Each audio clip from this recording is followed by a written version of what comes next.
Six most disturbing Reddit threads. Chilling scares. Uploaded 10 hours ago. This video is for educational, artistic, and documentary purposes.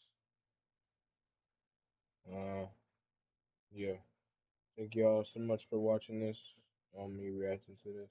Thank you. On September 29th, 32 minutes. 2022, Reddit user Liz Gillies made a desperate post in the Glitch in the Matrix subreddit reading, "I am losing my mind. I was never one to believe." On September 6 most disturbing Reddit threads. I had my screen hidden. 6 most disturbing Reddit threads. Chilling scares. Uploaded 10th of June 236,357 views. These are 6 most terrifying threads posted to Reddit. The video is for educational, artistic, and documentary purposes. Contact chillingscares@gmail.com. This is Chilling Scares he has 2.76 million views.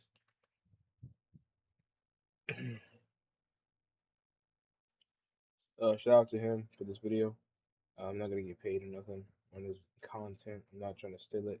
I liked it. I'm not trying to degrade him any chance that you think that.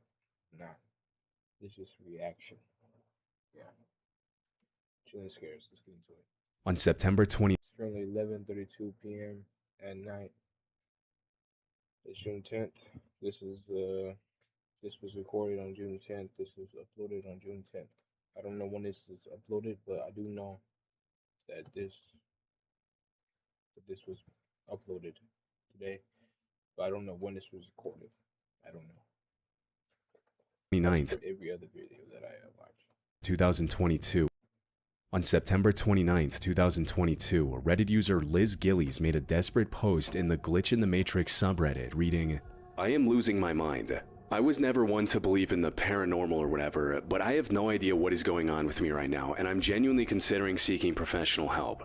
I live in a really small shared dorm apartment with 2 roommates. There's this hallway that if you face it, there are 2 bedrooms to your right, 1 bedroom to your left, and a closet at the end of the hallway facing you. The bedroom on the left is right next to the closet. When we moved in, my roommate always complained that they got a closet instead of a bathroom like me and my other roommate had in our rooms. This closet has a bunch of our shared stuff, including my clothes, gifts, keepsakes, whatever. Today I got back from visiting my parents and I came back to put away some clothes from this closet, but I opened it and saw a bathroom. A bathroom with a toilet, a shower, and everything. I was only gone for 2 days and we rent this place, so it couldn't have been randomly built or something.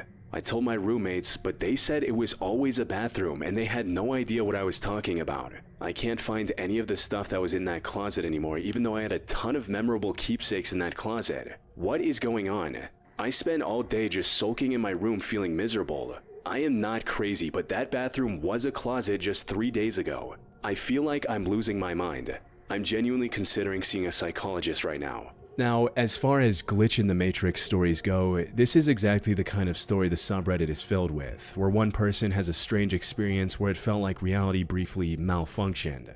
And because they can't really prove what they saw, the people in this community find it easier to land on the explanation that feels more comfortable, that it wasn't an errant perception, but rather some kind of slip in reality itself. But even by those standards, this post felt strange, because the OP wasn't trying to sell anyone on alternate realities. In fact, they opened the post by clarifying that they didn't believe in such theories and were already considering seeing a professional. And that self-awareness is exactly what made the details so unsettling. Unlike most posts on the subreddit, which usually revolve around much smaller incidents, like a small object disappearing for a moment before reappearing, or a split-second change in perception, OP experienced an entire part of their apartment structurally change while they were away for 2 days. But even more strangely, nobody else seemed to remember the building being any different. As far as their roommates were concerned, the closet had never existed at all. Naturally, people in the comments started trying to help the OP figure out what happened. Some leaned into the idea that if the apartment had somehow changed, then maybe the missing keepsakes hadn't disappeared, they'd just been moved somewhere else. While others suggested checking old photos of the apartment, looking for anything that could confirm whether that space was ever listed or used as a closet in the first place. However, because of the nature of this subreddit, it didn't take long for the thread to devolve into paranormal speculation. Users floated everything from alternate universes, timeline jumps, to quantum immortality. Some even suggested that OP might have died during their trip and that their consciousness had somehow jumped into a different timeline. At one point, the OP actually tried following some of the bizarre advice they were getting to make any sense of the situation, but sadly, none of it seemed to work. For a while, it really did start to feel like there was no explanation, like OP had genuinely experienced some kind of time glitch. However, the reality behind the situation was a lot more simple, and a lot more devastating. Shortly after the post went up, a user named OddCorgi30 asked the OP what kind of items had actually been stored inside the mysteriously vanished closet. But instead of naming specific keepsakes or valuables, the OP answered vaguely, almost like they didn't fully know what even was inside. I don't know, some clothes, old Christmas gifts, jewelry, some other stuff I can't remember. This was strange, but it didn't prove anything on its own. Most people would struggle to list every item in their closet. However, in this case, those missing items were the main proof OP had that the closet ever existed. So, if their memory of the contents was already vague, then naturally it raises questions about the larger memory attached to those contents too. It's possible OP's mind had built an entire memory around something that never existed in the first place. Memory distortion to this scale, where someone is convinced an entire physical space has changed, can be an early sign of neurological deterioration, including conditions like dementia. But at the time, nobody in the thread considered that possibility. Instead, the comments just pushed the OP deeper into the idea that what they were experiencing was real. People started sharing their own glitch in the matrix stories, reinforcing the belief that nothing was wrong with the OP and what they were experiencing was, in a way, normal. Some even went as far as to say that seeing a professional was not only unnecessary, but harmful. Then, roughly 2 weeks later, the OP edited the post with one short sentence. Edit, October 15. I have a brain tumor. Suddenly, everything the commenters had attributed to a glitch started looking like the symptoms of a life-threatening medical condition. The OP never shared what type of tumor they had. But brain tumors are well documented to cause memory distortion, hallucinations, confusion, and changes in perception. And depending on where the tumor is located, they can also interfere with spatial awareness and the brain's ability to process physical environments correctly. Which means that the most likely explanation is that the OP's brain had created or altered a memory so convincingly that it completely overrode what was actually in front of them. It's possible they had once lived somewhere with a closet in a similar location, and their brain merged that old memory with the apartment they were currently living in. But the most unsettling part is that we'll probably never know for sure, because the OP never gave another update, and their Reddit activity appears to have stopped completely after that edit. And considering the average survival rate of some brain tumors among adults is only 14.6 months, there's a very real possibility that they are no longer alive. If that's true, then this thread may have documented one of the final moments of someone slowly losing their grip on reality, while thousands of strangers online convinced them that it was the universe glitching around them. On December 28, 2025, a Reddit post was made under the title, "Please help, random bare feet in snow showing up in front yard. It rained and snowed all day yesterday, so I decided to check out the backyard. I look down and there are bare feet trackings around and near my car. I double checked it wasn't my slippers, but this was pure bare feet showing. We decided to set out a camera in the yard overnight. When we woke up, there was even more footprints, but nothing on the camera. Throughout the morning and afternoon, I was checking to see if there was more. About an hour ago, there was one more, but it was hard to tell since the snow is melting and there was a bunch of footprints to begin with." Alongside this, the LP posted several pictures of the prints. At first, a lot of people in the comments treated the situation like a strange but explainable incident, with some suggesting that one of the people in the house may have been sleepwalking. Others told the OP to check for a carbon monoxide leak, stating, "Check your house for carbon monoxide. One of the residents, including you, could be doing this and not remembering due to carbon monoxide poisoning." An exposure like that can cause hallucinations and memory gaps, which might explain why someone in the house was walking outside barefoot with no recollection of doing it. But a few hours later, the OP posted an update, and what they shared made the situation even more bizarre. They confirmed that nobody in the house sleepwalks, and that none of them had even been barefoot outside since August, so the prints couldn't have come from any of them. More importantly, after the first set of tracks appeared, they moved their Ring doorbell camera from the front of the house to the backyard, hoping it would catch whoever was responsible. But according to the OP, that didn't happen. Friday night, we moved the Ring doorbell camera that was at the front of the house to the backyard to catch the person who was walking around barefoot. The morning of Saturday, I go outside and there are even more prints now. Checked the camera and there was not a person detected and I did not see anybody. Even though the quality isn't great, I would definitely be able to see a grown man or a grown woman walking in our yard. The OP also posted a video clip of these prints.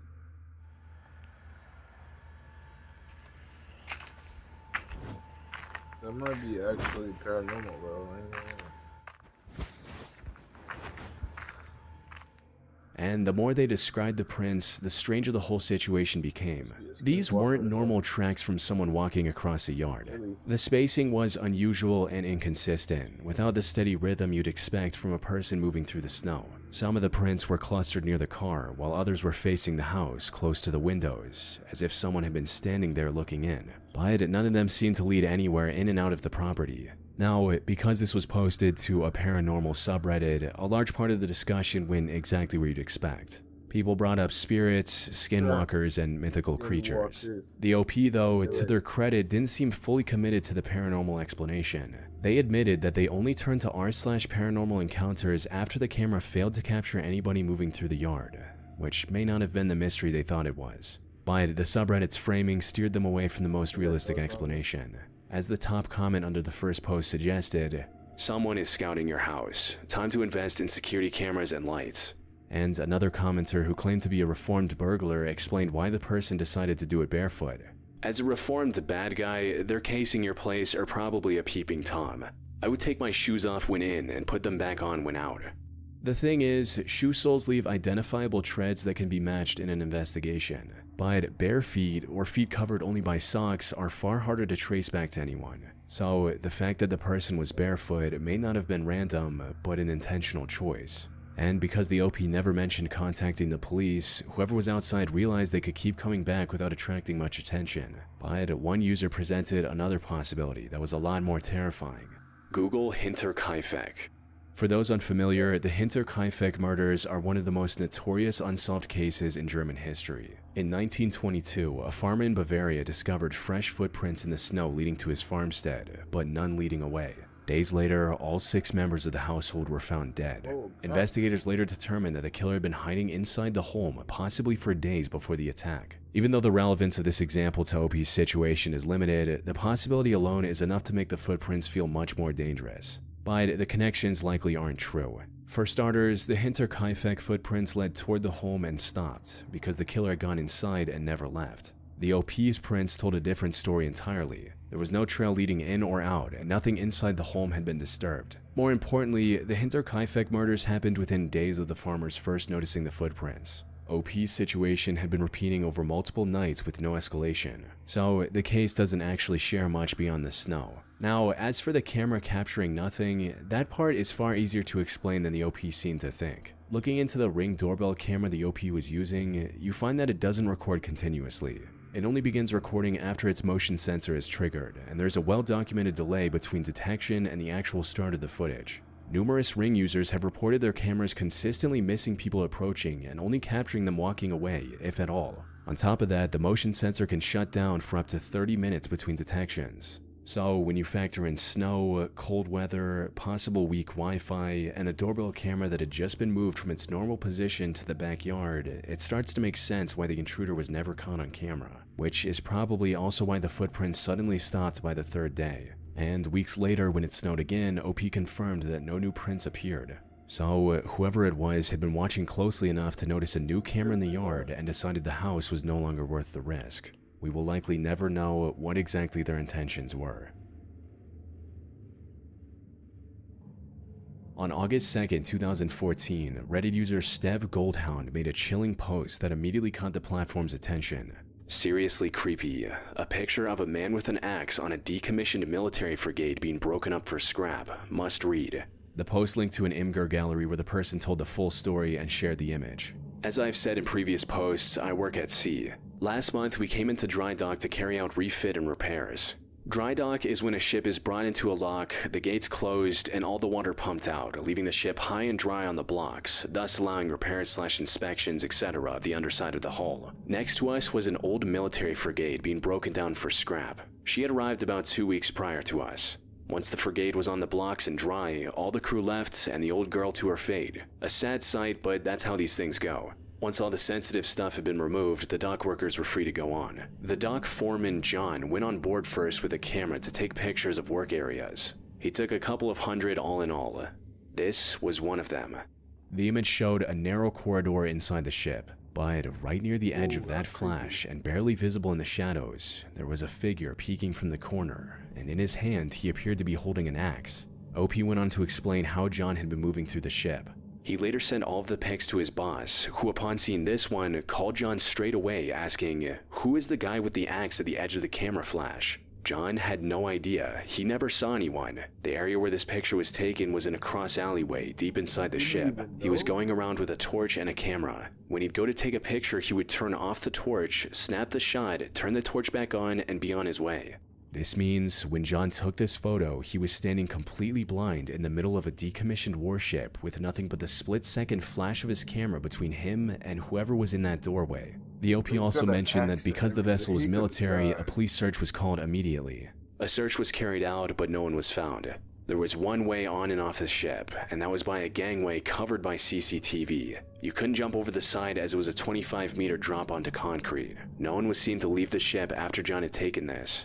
Once the post reached Reddit, users started enhancing the image, adjusting the brightness and contrast levels to pull more detail out of the shadows. The clearer version wasn't enough to identify exactly who it was, but it made it unmistakably clear that it was a human, leaving no chance of dismissing it as a random piece of machinery or an unusual shadow. What was harder to explain, though, was the face. It looked almost featureless, with no visible eyes reflecting the flash and skin that seemed gray and waxy, like it was made of plastic. But for most people in the thread, the answer was simple, but still quite unsettling. It just looks like an old hobo who was startled that someone was in his home taking pictures, so he grabbed an axe and peeked around a corner to see what was up. An axe hobo is still scary. Now, considering the setting, this theory isn't exactly impossible. Some commenters later identified the ship as the HMS Cornwall, a former Royal Navy Type 22 frigate that was being scrapped around that time.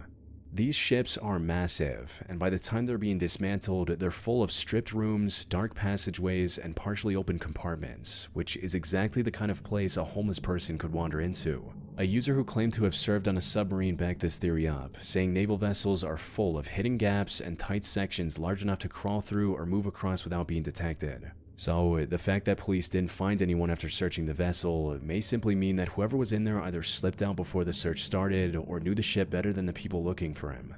But this theory only works if the photo itself is real. As with most internet mysteries that get this much attention, some users were understandably skeptical of the photo.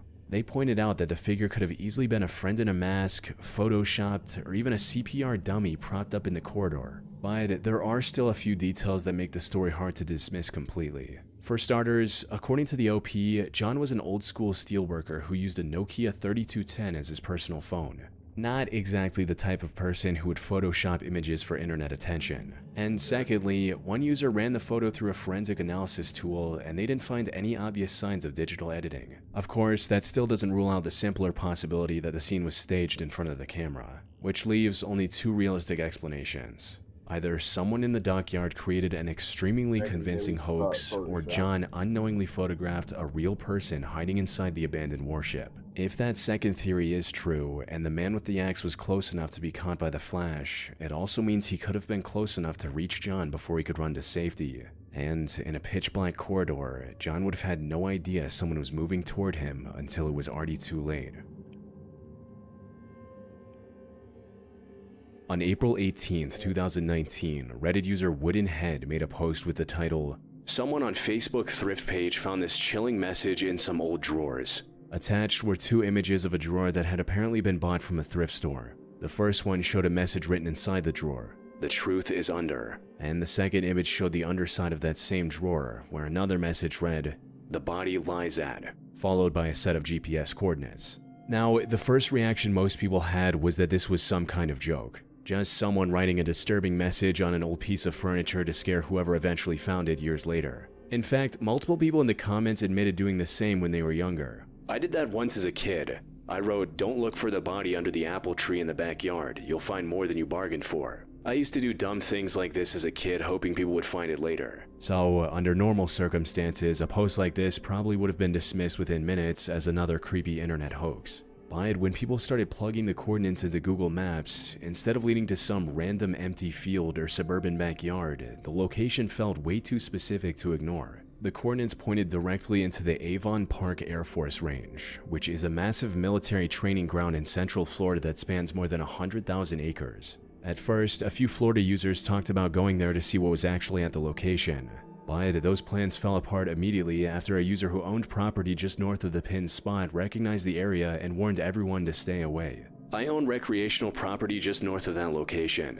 As someone else mentioned, the pinned location is inside the Avon Park Bombing Range, or MacDill AFB. We ride our four-wheelers down to the very southeast end of the property and watch them do bombing runs. Aside from trespassing on a military installation, you do not want to go trekking out there. Lots of unexploded ordnance. According to this user, the area was a live bombing range, surrounded by restricted land and unexploded ordnance, which are undetonated military explosives. So even if someone nearby wanted to check it, this wasn't a place a civilian could simply walk into with a shovel, which is actually what made the whole thing so disturbing. If this was a hoax, then the location was almost too perfect and specific, and a bombing range is also an almost perfect place to actually hide a body. Nobody goes there, and the ground is already so torn up from years of explosives that fresh digging would blend right in, and any remains left near an active target zone could eventually be destroyed by ordnance, causing the evidence to erase itself over time. This theory was supported by another commenter who pointed out how easy it would be for someone with military access to move through the area without drawing attention.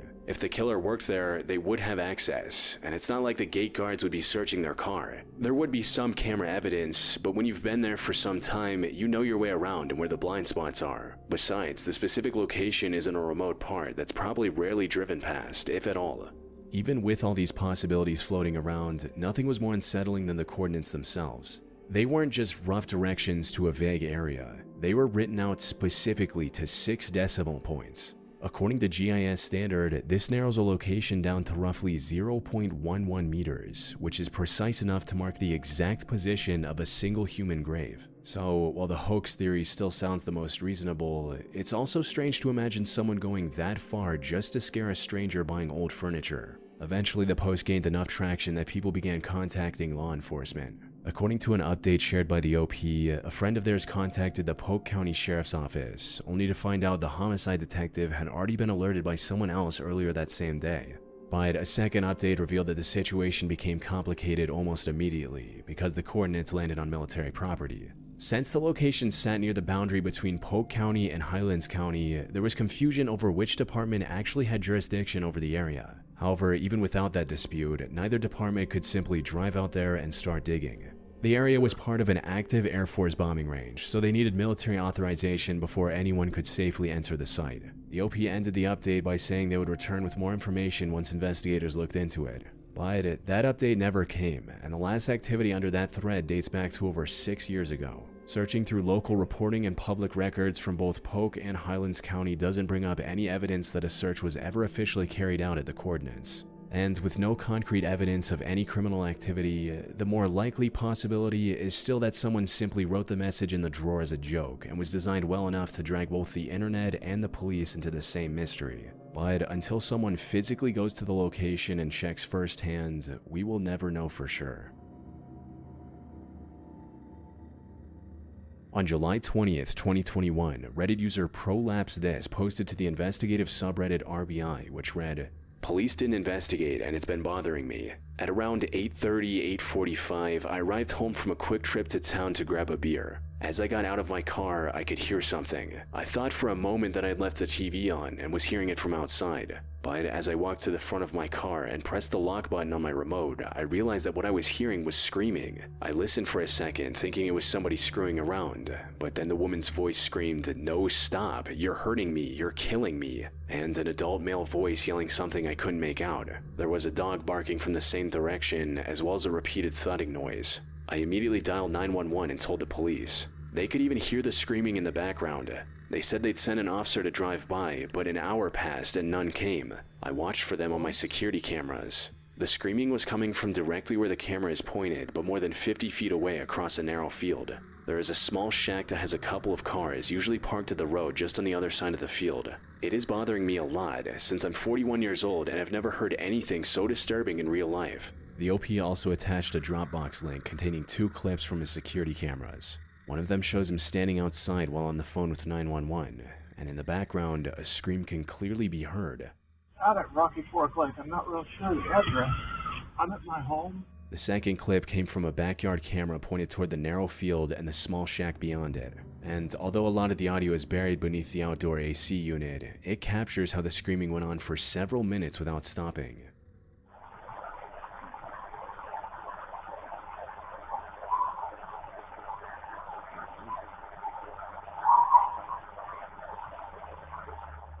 Since the OP lived in a rural area, some of the first comments suggested the sounds could have come from a wild animal, especially a fox, since foxes are known for screams that can sound disturbingly human, but the OP rejected that idea immediately. Well, I've never heard a fox screaming, "Stop it, you're killing me," and the man's voice screaming would have been awfully deep for a fox. Some users tried finding less disturbing explanations, with one user suggesting the screams could have come from a TV playing a horror movie. It is creepy. It could possibly be from a movie, or I don't know, any chance something could be being filmed in the area, so like this was acting? Another person even named the specific film they thought was playing. But when you factor in the dog barking and the repeated thuds coming from the same direction as the screams, the situation felt a lot more like someone was being heard in the background. Eventually, most commenters arrived at the same unsettling conclusion. Whatever the OP recorded was most likely a domestic violence situation happening somewhere inside or around that shack, which is exactly what made the police response feel so disturbing. According to the OP, the dispatcher could hear the screaming during the call, and yet no officer came by that night. Even when he followed up the next morning, the property still wasn't checked, and the only clear instruction he received was not to trespass or he'd be cited. Unsurprisingly, this didn't sit right with the commenters. A lot of them began speculating that the police may have already known more about the property or the people living there than they were letting on. 100%, because they know who it was, and it was a coworker slash family member slash friend. This is why they didn't respond immediately, which at the time seemed like the most disturbing theory. And with the OP now explicitly warned by police not to investigate the property himself, the thread slowly went quiet for several weeks. Until September 7th, when he came back with an update. I guess they finally had a reason to go out and check the property I was trying to tell them to look at. There are sheriff's cars all over the place, and cops in gloves walking in and out of this garage, and one cop throwing up in the front yard. The update heavily implied that something horrific had finally been discovered at the property after all, but it still didn't explain exactly what had happened. And without another follow-up, the thread once again fell back into uncertainty. Unfortunately, 5 months later, that uncertainty ended in the worst possible way. On February 7th, 2022, OP finally returned to the subreddit with a follow-up post. I posted last year about coming home and hearing a female voice screaming for her life. I posted a video with the audio of the scream and got plenty of comments. About 2 months later, the house it was... He was hearing somebody die.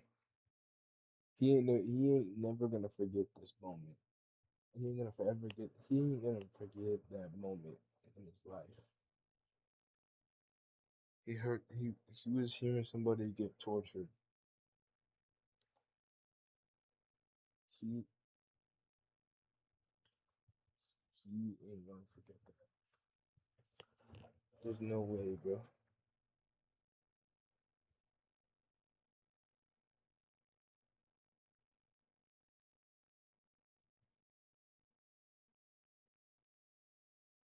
He ain't gonna forget that. He ain't. Coming from had sheriff's car scream and got plenty of comments. About 2 months for her life. I posted a video with the audio of the scream and got plenty of comments. About 2 months later, the house it was coming from had sheriff's cars all around it. I found out that an elderly man had taken his life via gunshot and that his son was the only person home and the person who reported that his father had taken his life. Fast forward to last week, I was sitting at home watching YouTube when I heard gunshots. I live in the country and that's common, so I didn't think anything of it. Turns out it was the sound of that son murdering his mother. He was trying to claim self-defense, but he is being charged with murder. I live next door and my security cameras caught the audio of the murder. It also captures the vehicle the son made his getaway in. I've had detectives in and out gathering video footage for the past week. His son was in my security. He was trying to claim self-defense. Turns out when I heard Gert taken his life via gunshot, had sheriff's cars all around it. I found out that an elderly man had taken his life via gunshot and that his son was the only person home and the person who reported that his father had taken his life. Fast forward to So the son is reporting that called the police that his grandfather took his life, but his son was there, which means that his son took his grandfather's life. last week, I was sitting at home watching YouTube when I heard gunshots. I live in the country and that's common, so I didn't think anything of it. Turns out it was the sound of that son murdering his mother. He was trying to claim self-defense.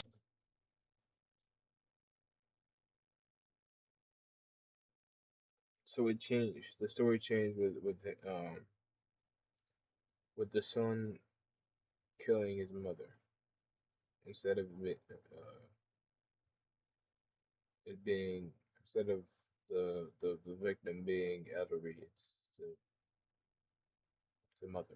Okay. But he is being charged with murder. Sound of that son murdering his mother. He was trying to claim self-defense, but he is being charged with murder. I live next door, and my security cameras caught the audio of the murder. It also captures the vehicle the son made his getaway in. I've had detectives in and out gathering video footage for the past week. His son was 40-year-old Tim Johnson II. According to reports, on the night of January 29, 2022, Tim contacted the Clermont County Sheriff's Office and told them that his mother, 61-year-old Stephanie Cheney, had taken her life. Not grandfather, grandmother.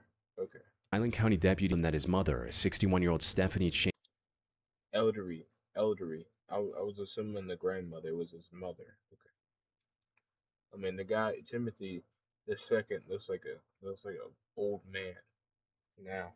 Tim contacted the Clermont County Sheriff's Office and told them that his mother, 61-year-old Stephanie Cheney, had taken her life. But when Highland County deputies at his 29th, This guy looks like he's 51 years old, 60 years old. But I just look at him. But this guy is probably in his 30s, 20s, and his mom is is 61 years old.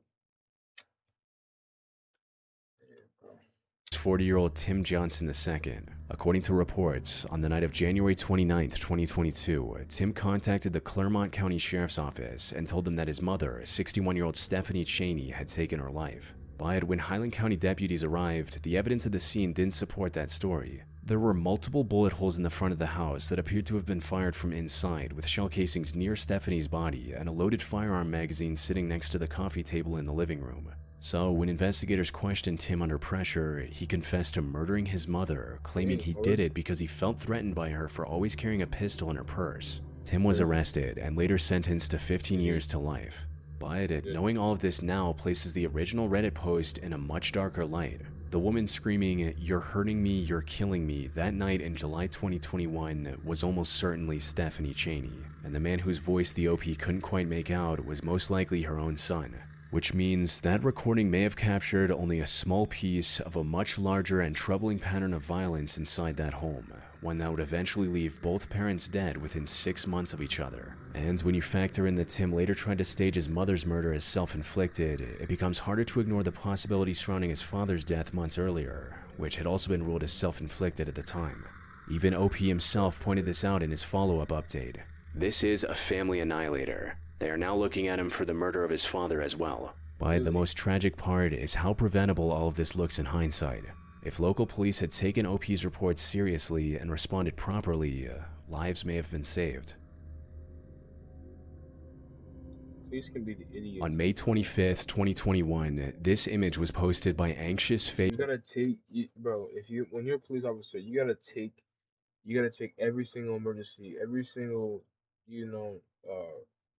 call you get serious. You can't just say that it's not serious. It's stupid. Why are cops so lazy, bro? It makes no sense to me. On May 25th, 2021, this image was posted by Anxious Phase 4140 in the subreddit Morbid Reality. The image shows a woman crouched beneath the roof edge, pressing herself as far into the corner as she can with a phone held to her ear. And just behind her, climbing over the other side of the roof, is a man. The title of the post explained the context. This terrifying photo reveals the moment a woman climbed onto her roof to hide from home intruder, only for him to appear behind her. The reactions in the comments were exactly what you'd expect, but the more people looked at the image, the more unsettling the situation became, because burglars usually avoid confrontation. If someone inside the house notices them and starts running, the logical move is to take the opportunity to escape before police arrive. Yet, this man made a conscious decision to follow her, something one of the top comments on the Reddit thread pointed to. If someone breaking into your house is this determined, they're not just there for your possessions. And that suspicion only got worse when several users zoomed in on the man's right hand, where he appeared to be holding something that looked like a knife. The image wasn't clear enough to confirm what it was, but when people eventually tracked down the full story behind the photo, the details turned out to be just as disturbing as everyone feared. The incident happened in September of 2014 in Venice, Los Angeles, and the woman in the image was identified as actress Melora Rivera. Melora had been home alone and asleep when the break-in started. According to reports, she woke up after the intruder shattered part of her front door and reached through the opening to unlock it from the inside. Once I saw him in the house, I knew that we both couldn't be there. I knew that I didn't want to have a confrontation with him of any sort, not knowing what his intention was. The moment she realized someone was inside the house, Melora grabbed their phone and climbed out of the second-story window, hiding herself beneath the edge of the roof to call 911. But while she was still on the phone with the dispatcher, the intruder followed her out through the same window. At that point, Melora was trapped. The drop from the roof was over 20 feet, which was far too high to jump without risking serious injury. So her only option was to stay completely still. Why the freak? Why the freak is the person across from her filming it? Whoever is filming her right now should be calling the police right now. Why the freak are you filming it? Oh my god. Good lord.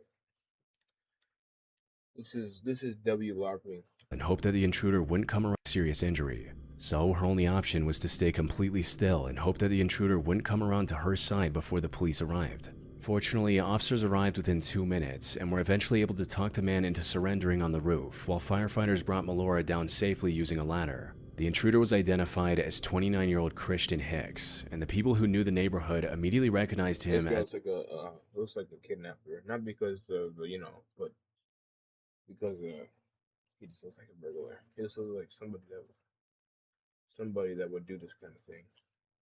as 29-year-old Christian Hicks, and the people who knew the neighborhood immediately recognized him as a homeless man who was often seen in the area. When investigators pulled his record, it became clear that this wasn't his first violent encounter with the law. He had 2 prior convictions, one in 2008 for carrying a loaded, unregistered handgun, and another in 2011 for inflicting injury on a spouse or partner. But even with that history, it still didn't answer why he had chosen Melora's house specifically. There was nothing suggesting he had any personal connection to her before that morning. The only clue for why he ended up at her house came from what happened earlier that morning. According to reports, Christian had already been detained that same morning after a neighbor saw him wandering through someone else's yard around 7:30 a.m. Witnesses later said they had seen him acting erratically in the neighborhood even before Melora's encounter. But when the police detained him, the caller refused to identify him in person, and officers were legally forced to release him. Looking at both incidents side by side, several reports described Christian as mentally ill and behaving unpredictably in the hours leading up to the break-in, which means that Melora was likely never the actual target.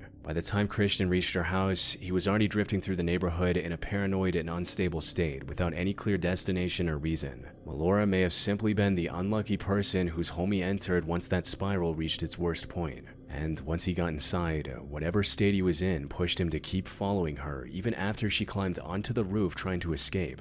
Fortunately though, she made it off that roof unharmed. But it's hard not to imagine how much worse that morning could have become if police hadn't arrived in time. Right. Thank God for that. Yeah, there you go. 6 most disturbing Reddit threads. W video.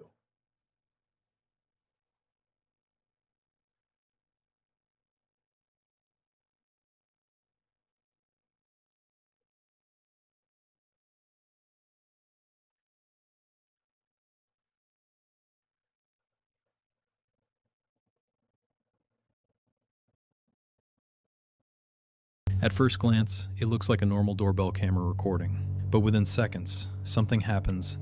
10 times doorbell cameras captured something terrifying. This is uploaded by Chezoid. This is 2 months ago. 10 most disturbing things caught on doorbell camera footage. Doorbell cameras have captured some truly terrifying moments, from creepy strangers lurking outside homes to disturbing encounters caught in the middle of the night. These chilling recordings show just how scary things can get right at your front door. If you enjoyed this video, don't forget to leave a like. It really helps the channel grow by subscribing. You also make sure you never miss future uploads just like this one. That's enough to send chills down your spine. At first glance, it looks like a normal doorbell camera recording, but within seconds, something happens that's enough to send chills down your spine.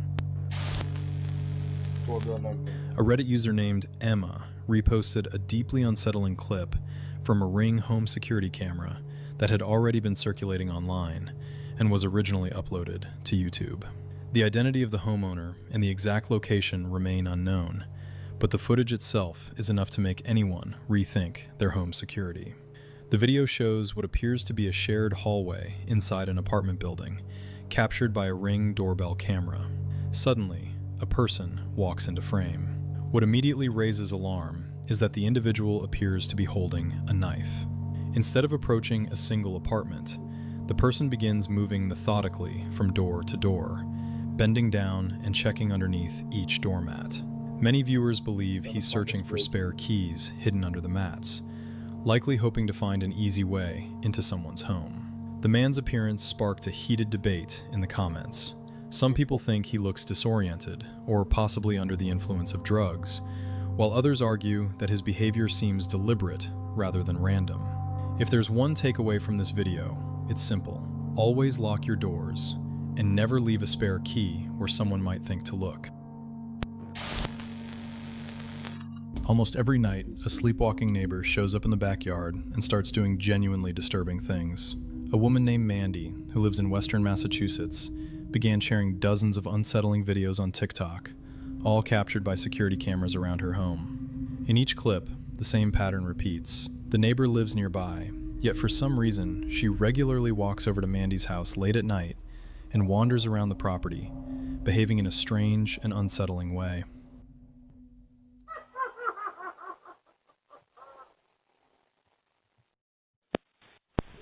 What house? There was a prison.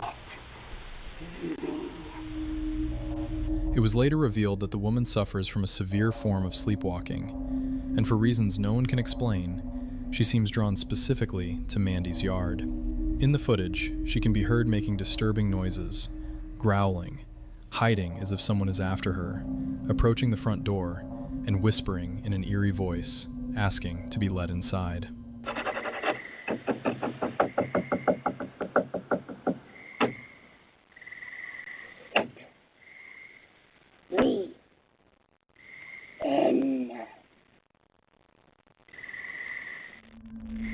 Mandy has repeatedly asked her neighbor to either secure her home at night or seek medical help, but the issue has been ignored. All right, so she ran up through there, and then she came behind that tree, and she ran this way. It looked like she went either behind that shed with the garage door or between the two sheds, but I'm not 100% sure. I know she ran in this direction. However, it was so far away that I couldn't tell if she actually went behind and into the woods or if she just went down the driveway and onto the road. She has also contacted the police multiple times, yet nothing has changed, and the nightmare continues.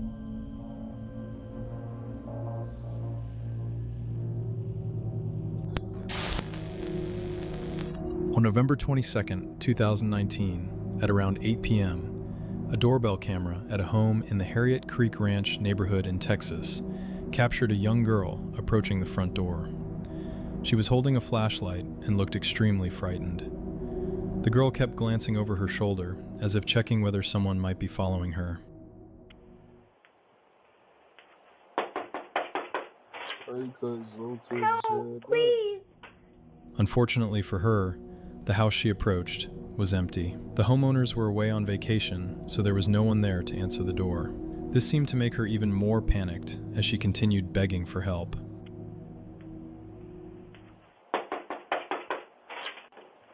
Help, please.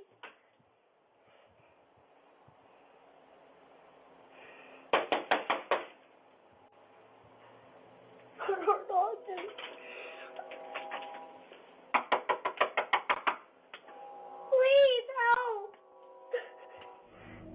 By the time the homeowners later noticed the footage, it was already too late. The girl had long since disappeared, and there were no signs of her anywhere in the neighborhood. But one question remained: who was this girl?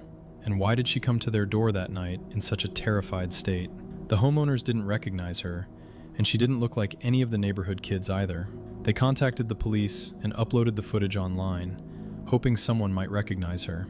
Sadly, 6 years have passed since the video was recorded, and the girl has never been identified. Still, people on the internet have come up with several theories about what might have happened. One of the more tragic theories suggests that the girl may have been 9-year-old Serenity Dennard, who had gone missing earlier that same year. Serenity had been diagnosed with reactive attachment disorder and disruptive mood dysregulation disorder. Because of this, she often struggled with emotional instability and had attempted to run away multiple times. She had been staying at Black Hills Children's Home, a youth treatment facility near Rockerville, South Dakota. Unfortunately, staff members were unable to keep proper track of her, and on February 3rd, 2019, she ran away from the facility. A massive search effort involving more than 1,200 people was launched. Despite their efforts, however, no trace of Serenity was ever found. The leading theory was that she may have run into the wooded area surrounding the facility, gotten lost, and died from exposure to the cold. However, police did not rule out the possibility of foul play. This is where the mysterious doorbell footage comes in. Many people speculated that the girl in the video might have been Serenity, who had disappeared 9 months earlier. Some believed that a kidnapper could have taken her to another state, and that after months in captivity, she managed to escape and tried to ask for help. Although Serenity's family reviewed the footage and said the girl in the video was not her, many people online still believe the possibility cannot be ruled out. Investigators were never able to find Serenity, and the search was officially suspended in early 2021. The girl seen in the haunting doorbell footage has never been identified either, leaving the entire case an unsolved mystery. What would you do if you suddenly heard someone screaming for help in your neighborhood?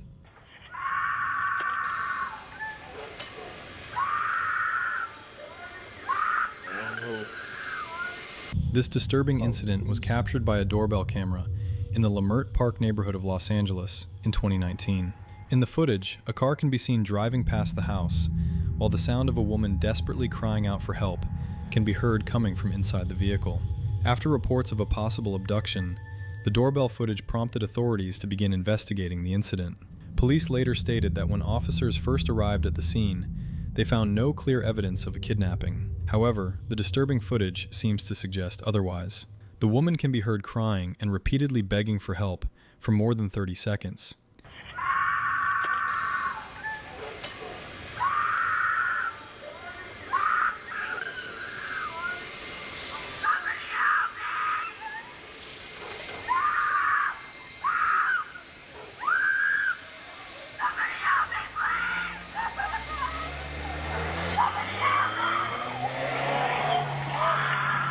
The car passes by the camera around 11 p.m., just as the homeowner steps outside to see what is happening. She also claims she heard a man's voice saying, "Sorry." According to her, the footage appears to show the man pulling the woman's hair while she sits in the passenger seat. The vehicle then left the neighborhood with its trunk still open. After the video was shared online, authorities launched an investigation into a possible kidnapping, but it ultimately produced no results.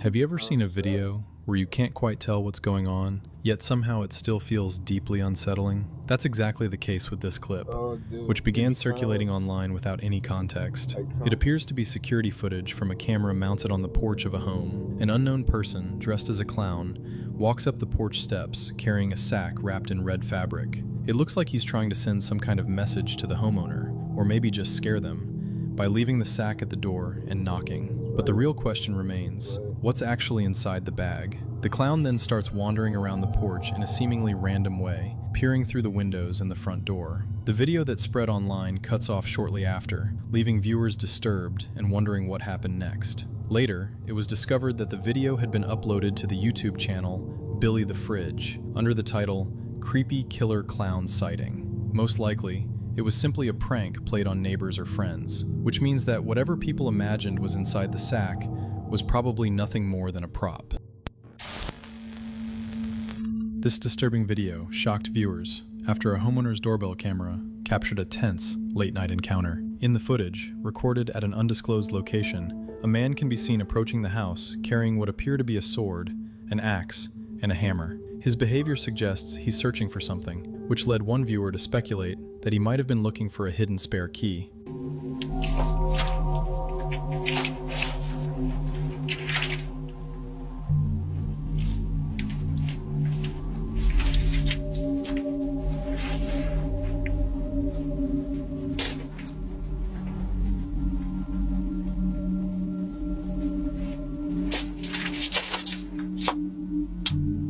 Fortunately, after a short time searching around the property, the man appears unable to find what he was looking for. He eventually leaves the area without attempting to enter the home. Although the man's intentions remain unclear, the unsettling footage serves as a chilling reminder of the importance of security cameras and why it's never a good idea to leave spare keys hidden outside your house.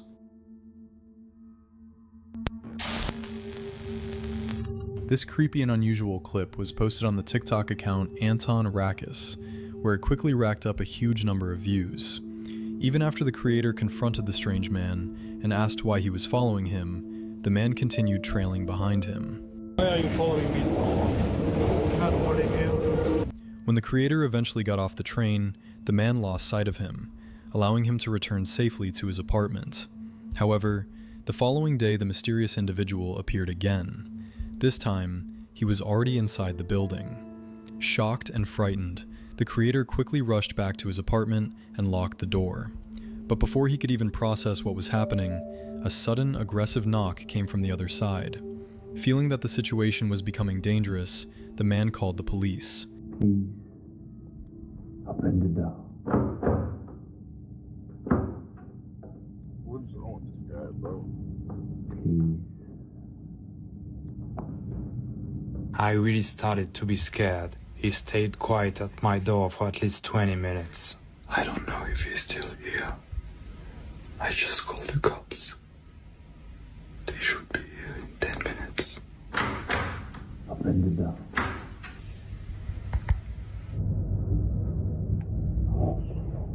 And after a wait that seemed endless, the police finally arrived.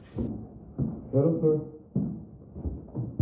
You shouldn't be here. Please, let's go. For us.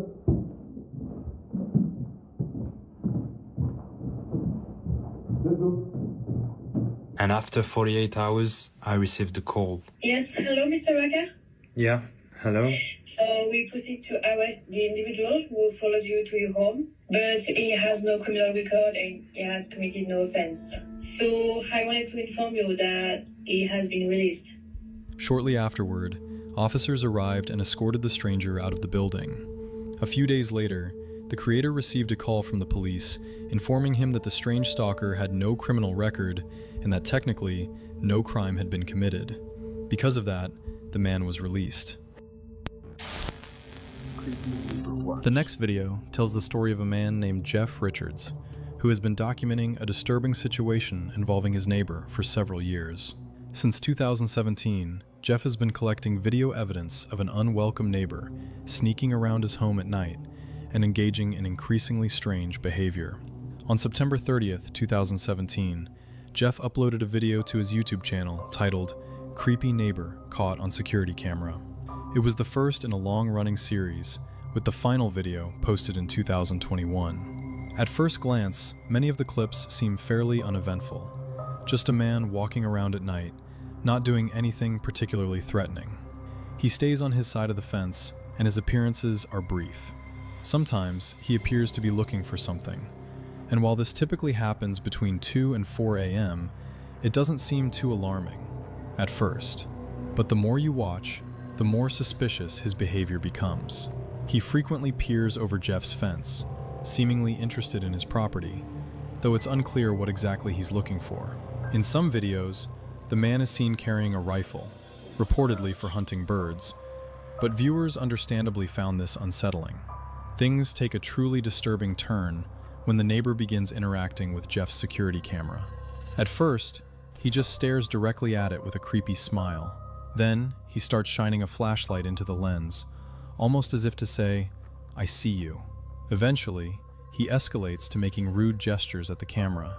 In the comments under the fourth video, Jeff revealed that this man has been acting this way for over 30 years. When Jeff's children were just 6 and 8, he caught the neighbor taking photos of them near the side of the house. Jeff says he reported the behavior to the police, but nothing was done. Viewers have speculated that the neighbor might be sleepwalking, intoxicated, or suffering from dementia. As a result of this ongoing situation, Jeff's family is out of the options of what this could be. I mean, he's flicking the camera off. He's giving the camera the bird. I don't think it's that. eventually installed a tall privacy fence. When asked for updates, Jeff confirmed that the strange behavior hasn't stopped. The neighbor still comes out at night, shines his flashlight around, and occasionally makes obscene gestures toward the camera, though now with longer gaps between incidents.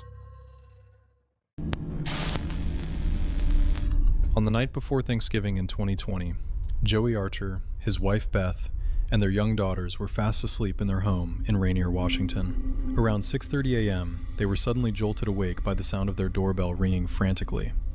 Joey jumped out of bed and rushed to the front door, thinking a neighbor might be in trouble. While he went to check, Beth pulled up their security camera footage and was horrified to see that her car was no longer in the driveway. What she saw next was even more disturbing. A bearded man, someone she didn't recognize, was trying to break into Joey's car using a shovel. When Joey got to the front door and saw it for himself, he realized the man appeared unstable and potentially dangerous. He decided not to confront him directly and instead called the police, helplessly watching as the man continued to smash the vehicle. Meanwhile, Beth ran to their daughter's rooms to alert them. She told them someone was trying to break into the house and instructed them to climb out the window and run to the barn to hide until they figured out what to do. As the girls ran for safety, Joey noticed the intruder had shifted his focus away from the car and was now approaching the house, still holding the shovel. Realizing their lives were in immediate danger, Joey waited until the man smashed the glass on the front door, then grabbed the shovel from him and struck him twice in the head. He chased the man into the yard and managed to pin him down until the police arrived. Out of concern for their safety, the family chose not to publicly identify the intruder. However, authorities charged the man with residential burglary, trespassing, and attempted vehicle theft. Trying to piece together how the man had gotten onto their property, the Archers reviewed their security footage. What they discovered was chilling. The man had been lurking around for nearly half an hour before anyone woke up. He'd rummaged through their garage and had even managed to back one of their cars into a ditch. In a Facebook post after the incident, Joey described the ordeal as every father's worst nightmare and urged other families in the area to install home security systems for protection. Following the terrifying event, Joey purchased both a shotgun and a pistol and upgraded the barn's locks and surveillance systems to make sure nothing like this ever happened again. As for the man, it was never confirmed whether he was under the influence of drugs or alcohol, but the fact that he stood at the door ringing the bell for several minutes before trying to break in strongly suggests that he wasn't in his right mind. It's possible he was suffering from a serious mental illness, but since the family decided to keep the case private, we'll probably never know for sure.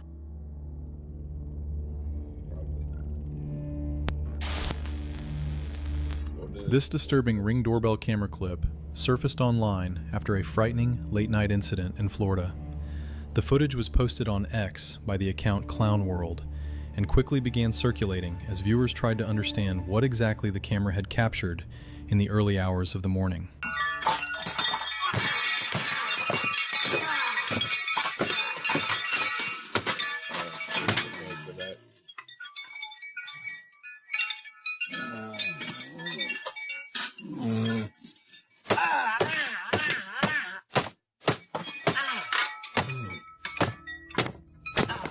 Reports say that a family inside the home was asleep while all of this was happening. After the video spread online, viewers reacted with shock and outrage. Many questioned how someone could approach a family home in the middle of the night while armed. Others pointed to reports that the suspect was later taken into custody, only to become eligible for bond just a few days later. Right? How you become eligible for bond when you're destroying someone's property? Make sure this guy pays all the fees and all the damages that he has done, bro. Make sure he pays it all back before you put him out on bond.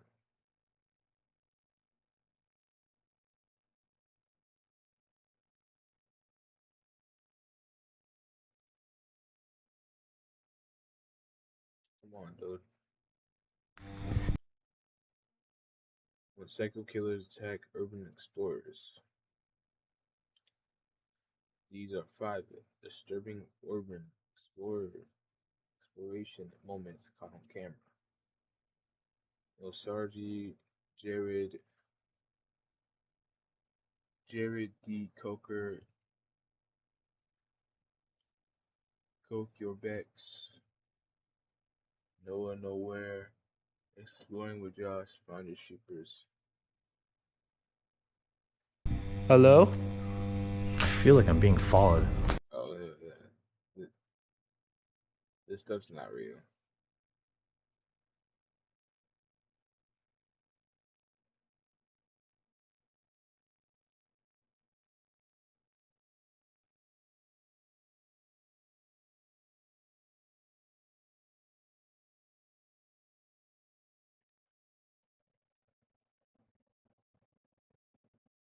Yeah, I ain't gonna lie.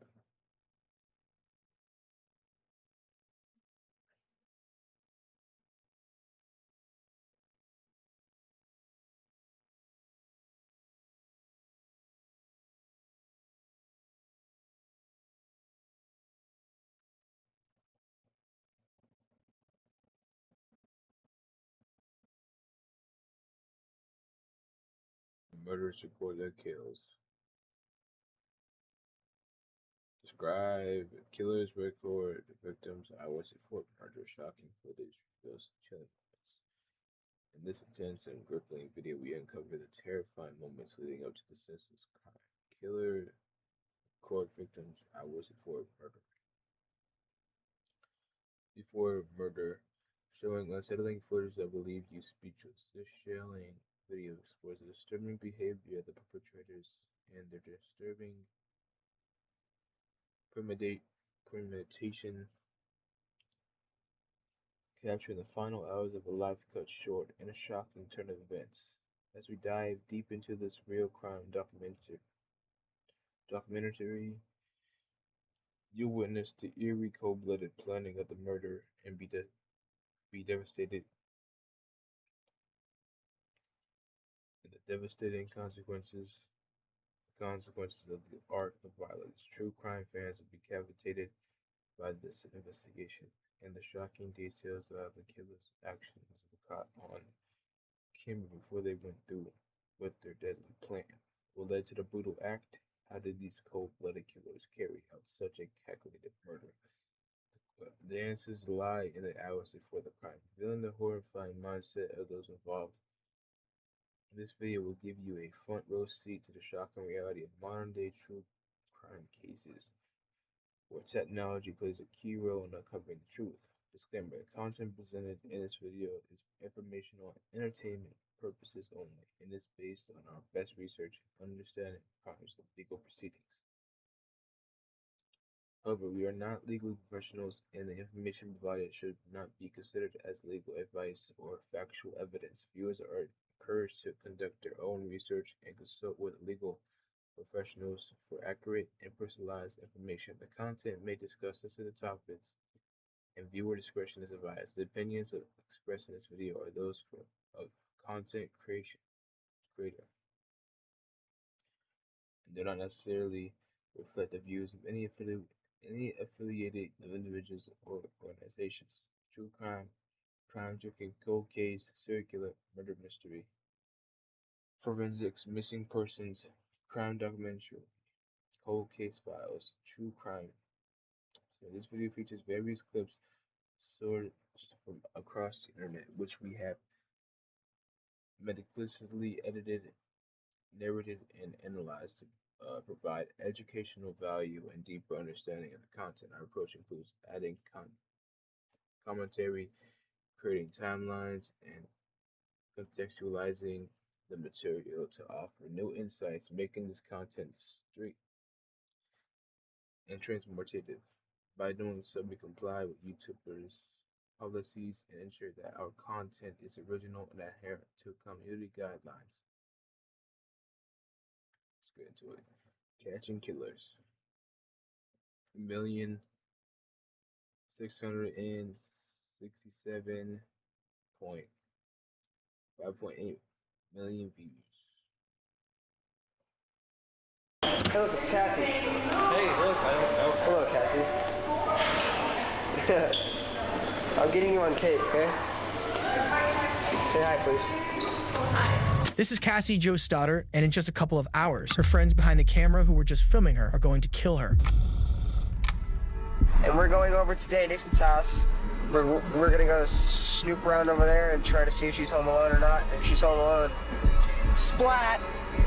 She did. And this is just one of the 4 cases from this video where killers record their victim hours before murder, starting with the case of Brian Draper. Fortunately, we have the grueling task.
How can you still call them your friends when you're gonna kill them?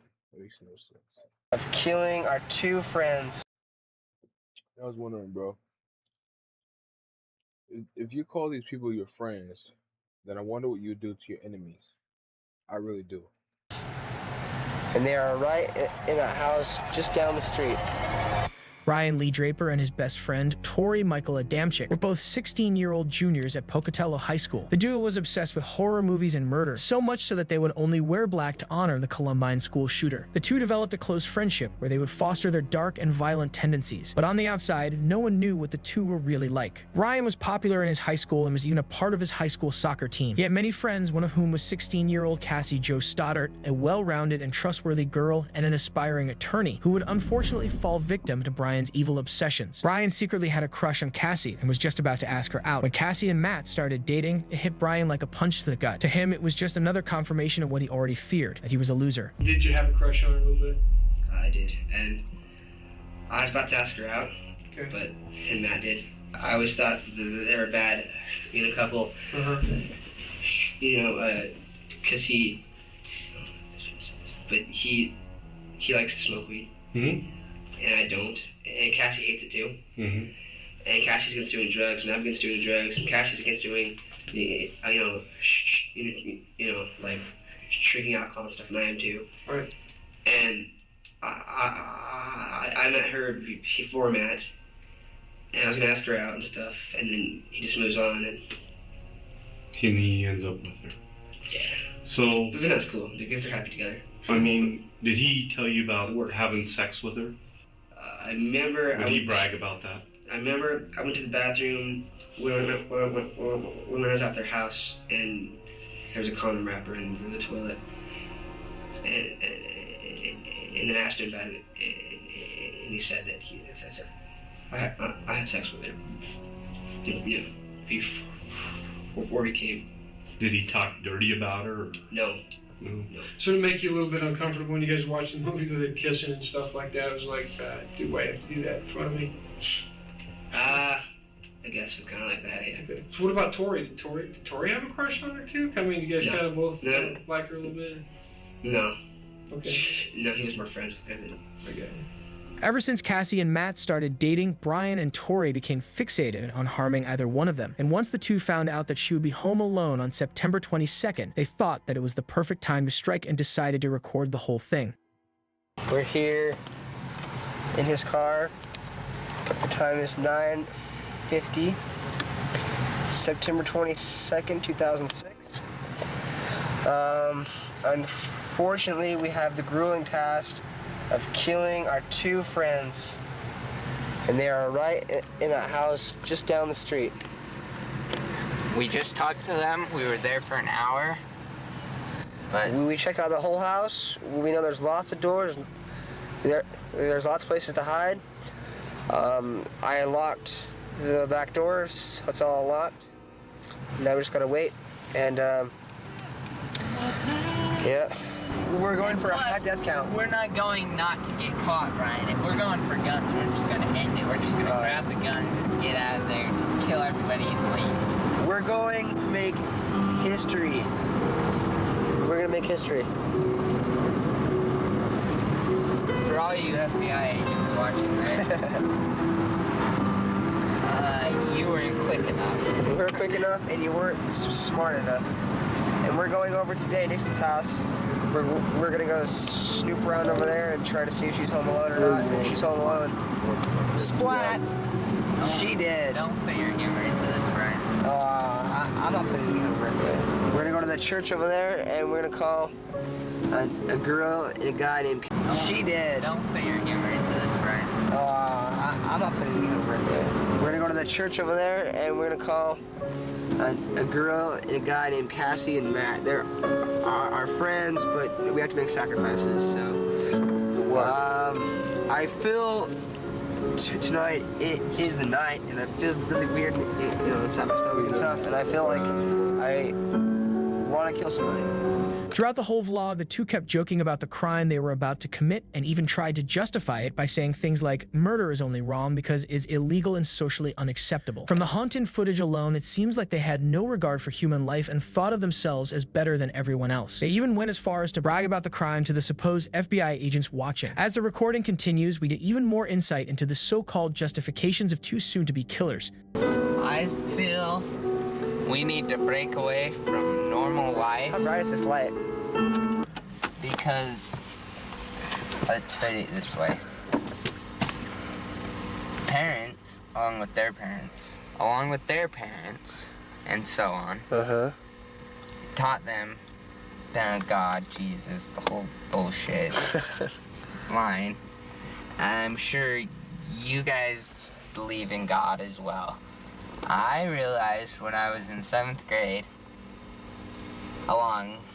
you don't believe in Santa Claus or vampires or werewolves. They're used to metaphor not to let...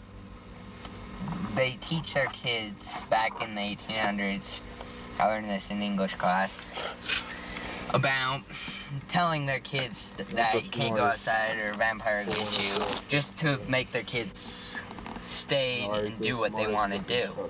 God is basically the same way. Yep. Trying to get people to do good, or else, so-called, you go to hell. And we're obviously going to hell if it's real, but you know, who gives a shit? Yeah, and why would you but say it's not real? It's not real, because it's so blatantly obvious it's not real, but...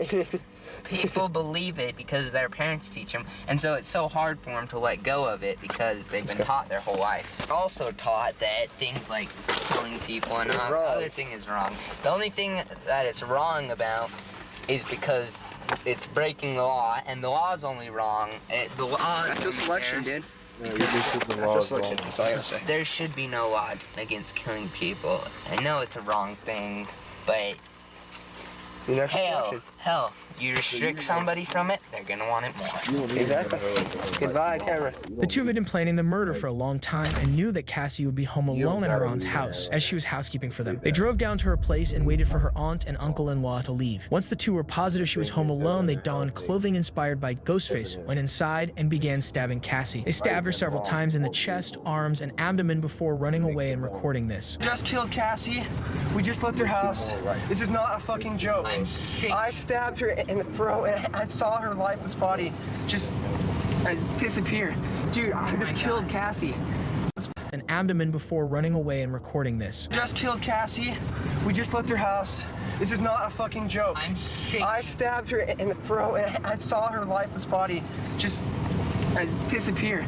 Dude, I just killed Cassie. Oh, fuck. That felt like real. I mean, it went by so fast. Shut the fuck up, we gotta get our act straight. Cassie's lifeless body was discovered 3 days later. That's the whole confession.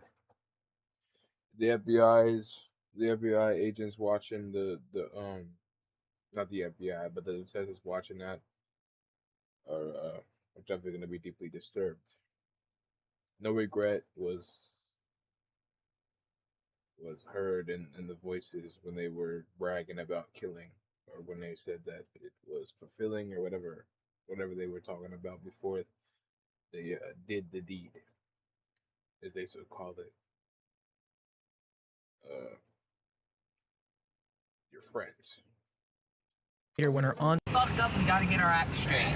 Cassie's lifeless body was discovered 3 days later when her aunt came back, and after 3 more days, the investigators arrested Brian and Tori in connection to the murder. However, after being arrested, Brian quickly changed his story by telling police that it was all supposed to be a joke, and that he didn't even stab Cassie. That it was Tori who took things too far and went ahead with a plan. He agreed to take them to the woods where they hid all the evidence, which is where the investigators found the tapes. Both Brian and Tori were charged with first-degree murder, and after a trial, were sentenced to mandatory life in prison without the possibility of parole. In this case, Cassie was betrayed by her classmates. But in this next story, the twisted mind of a stalker is revealed to be living right next door to his soon-to-be victim. On June 30th, 2011, a 27-year-old law student, Lauren Giddings, suddenly went missing. Having recently...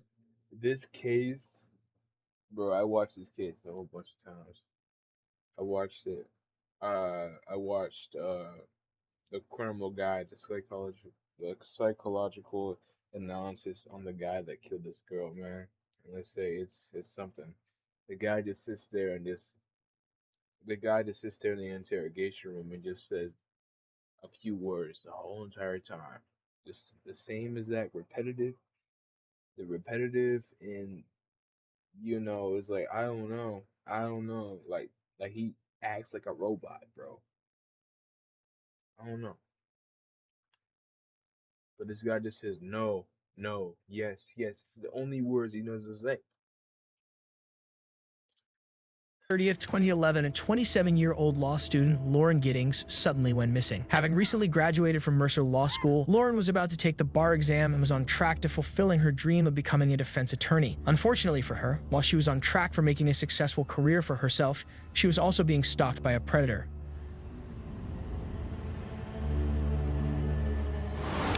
Lauren told her family and close friends not to contact her for a few days while she was preparing for her bar exam, so her disappearance didn't really spark any suspicion initially. But as days passed with several unanswered calls, everyone started worrying for her well-being. A missing persons report was filed for Lauren, and as the news started to spread, her friends and family desperately searched for her. On the morning of June 30th, investigators arrived at Giddings' apartment to perform a search of her home. But after detecting a foul odor, they decided to search the dumpster near the apartment. It was there that investigators found 2 trash bags. Inside were the dismembered remains of Lauren. A luminal test taken in the apartment would reveal a grisly scene with blood in the bathtub, showcasing a truly horrifying murder. As the investigation continued, authorities questioned any known contacts of Lauren. But when the crime got more media attention, local news outlets began picking up the story. But there was one man that garnered the attention of police solely because of his strange behavior: Stephen McDaniel. Person that was living there?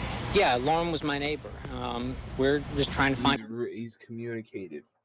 He is talking. He's social. But when he goes into the interrogation room, he just shuts down because he knows that he's getting suspected in every shape and form.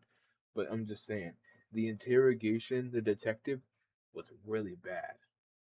He was really bad at doing that.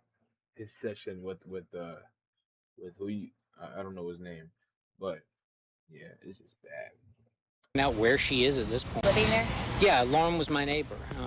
We're just trying to find out where she is at this point. I mean, no one has seen her since Saturday. I mean, the last time anyone heard from her was an email that she sent out, and I mean, no one's heard from her since. Did you see her hang out with anyone at the time or anything like that? I mean, no one has seen her since Saturday. I haven't seen anything. I mean, you always hear noise outside, but it's just like a regular guy, but you know, people walking by pretty much. One of her friends had, but he's not. You always hear no one has seen her since Saturday. I haven't seen anything. I mean, you always hear noise outside, but it's just people walking by pretty much. One of her friends had a key. We went inside and tried to see if there was anything amiss, but I mean, she had a door jamb that was sitting right by it, so there was no sign that anyone broke in. I mean, the door was locked when everyone got here. I mean, we just don't know where she is. What about in the parking lot area? I know they've been doing a lot of, I think that's where they have recovered the body or whatever they recovered from there. Body? Had you seen anything there? Had you seen anything there? I mean, we don't know if this is the same person. He's realizing that he's screwed because they already found the body. Of course they were gonna find the body. Bro. They got special dogs that can sense out body odors and everything, man. And the first thing that they suspect is murder when somebody's missing anyway. You know what I mean? Like, they took anything there? That's the first thing that detectives think of when somebody goes missing. That's the first thing that pops up in their mind is murder. I mean, we don't know if this is the same person. You know what I mean? Like, they took out a body there earlier. We don't know if it's the same person or not. So that's how we're trying to ask people. Oh yeah, it was called the perfect murder. That's what it was called. It was called like the perfect murder. You know what I mean? Like, they took out a body there earlier. We don't know if it's the same person or not. So that's how we're trying to ask people if they know who lived there. Are you okay, sir? I think I need to sit down. Okay.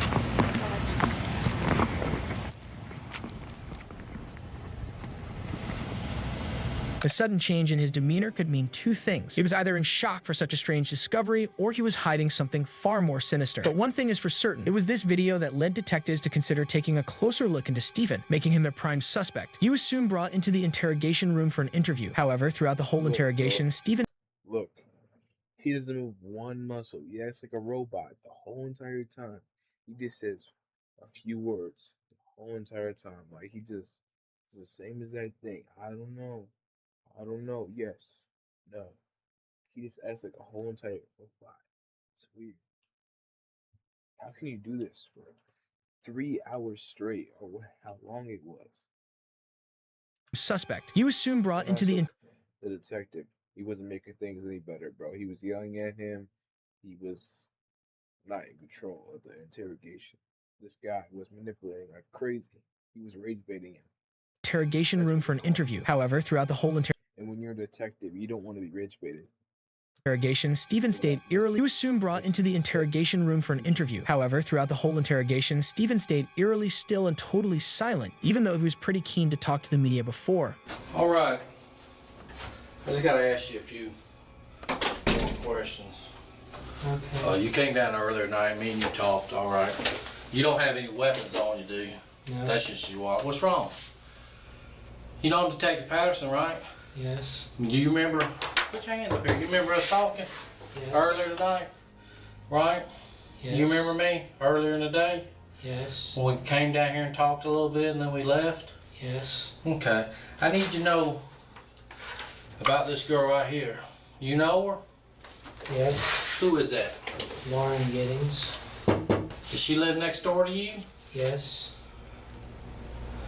When's the last time you seen her? 2 or 3 weeks ago. Okay. Was you friends with Lauren? Yes. Look at me when you talk to me, son. Okay? Was you friends with her? Yes. Close friends? We were good. I mean, y'all were friends, right? Both of y'all are law students. You're studying to be an attorney, right? Yes. What kind of law do you want to go into? Criminal law? Yes. Civil? Is that what you want to do for a living? Yes. Okay. From this point on, Stephen tried his best to maintain eye contact with the investigator while remaining completely still. Throughout the whole interrogation, there were several inconsistencies with what he was saying, and it was clear that Stephen didn't want to talk to the officer, only responding with mainly yes, no, or I don't know. What do you think happened to her? I don't know.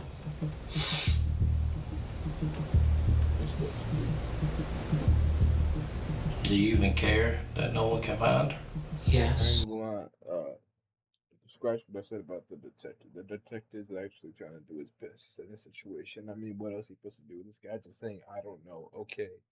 Like, he just, I don't know, man. He's not giving him, like, straight up, like, answers. He's just giving him the most boring answers ever. Do you even care that no one can find her? Yes. I mean, I don't know, do you? Yes.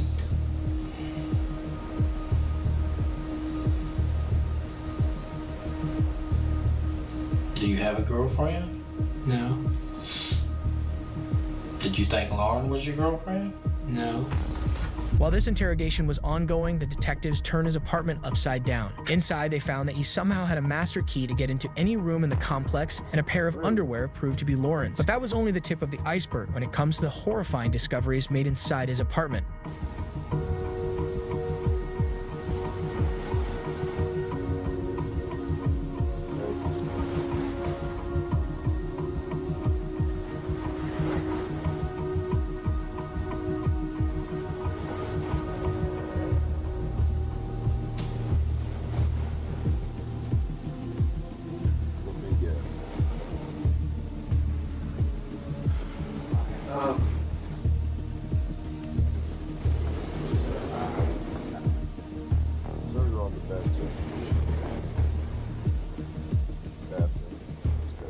The search turned up many suspicious things, including child pornography, several condoms, and a hatchet. But what raised the eyebrows of the investigators the most, including child pornography? Giddings enjoyed a night out with his friends at a local bar on Friday, June 24th, 2011, at last hurrah. Before the study for the bar exam at the time, Giddings lived in an apartment complex just across the street, the school she just graduated from, a building she shared with other law students and fellow grads. The search turned up many suspicious things, including CP, several, and a hatchet. Joe really liked her, said Giddings' friend Katie O'Hare, who wouldn't. After celebrating Friday night at the bar, Giddings returned with her friend Muller to an apartment belonging as Muller's boyfriend and Giddings' ex-boyfriend.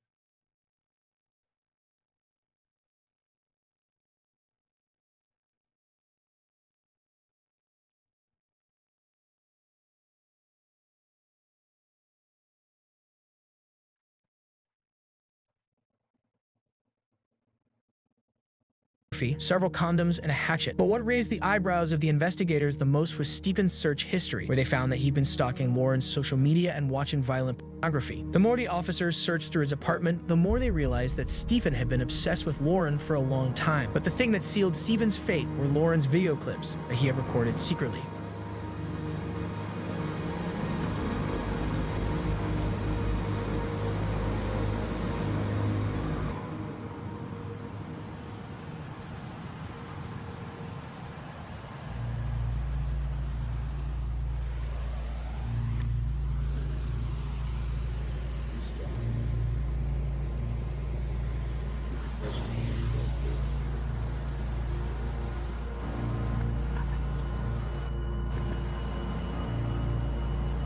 Stephen was charged with first-degree murder and agreed to take a plea deal to escape the death penalty. He was sentenced to life in prison without the possibility of parole. Stephen sealed his fate the moment he decided to step in front of the camera and fake innocence. But in this next story, the assailants don't bother faking their innocence. They recorded themselves bragging to police. On August 11th, 2022, two suspects, 27-year-old Antonietta Stevens and her sister, 7. Alright, bro, that was gonna be it for the night. It's 1 a.m. Late night stream, baby. We'll be back tomorrow with the late night stream again. Maybe I'll feel better. Trying to get tomorrow off my chest. But I'm gonna make a whole entire playlist on things to watch. So won't be so playlist to what to watch on stream. But thank y'all so much for watching the stream. If you all enjoyed it, please make sure to subscribe. Turn on the notifications to find out when the next stream will be. When I stream, and